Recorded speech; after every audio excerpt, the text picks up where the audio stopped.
Hi guys and welcome to another video. I'll show you some helpful tips for your game. If you are a beginner or even a pro developer, these tips will help you a lot. Join our Discord server. If you have any question, feel free to ask. We are also hosting giveaways. I'll leave a link in the description. Now enjoy watching, and if you found this helpful, feel free to like and sub. I'm close to 1,000 subs, and thanks. Tip number 1. You always see some nice hover effects when your mouse enters or leaves a certain button. This can be applied to other UI elements too. Here are some examples. For the first button, we are using tween service and two events. One when the mouse enters the button and one when the mouse leaves. We basically changing the size of the button and the text.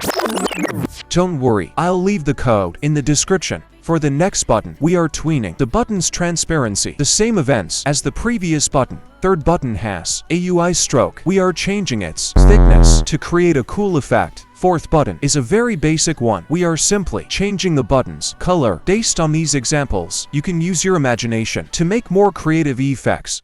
Tip number 2. This is an important tip to add life into your game. So basically, we add moving parts that rotates or changes size, not once or twice, but for infinity. You wonder how? Don't worry, it's not a big deal. Again, we will use tween to make it animated forever.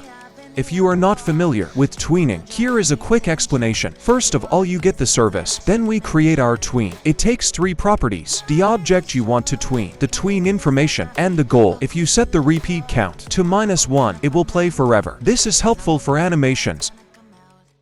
Tip number 3.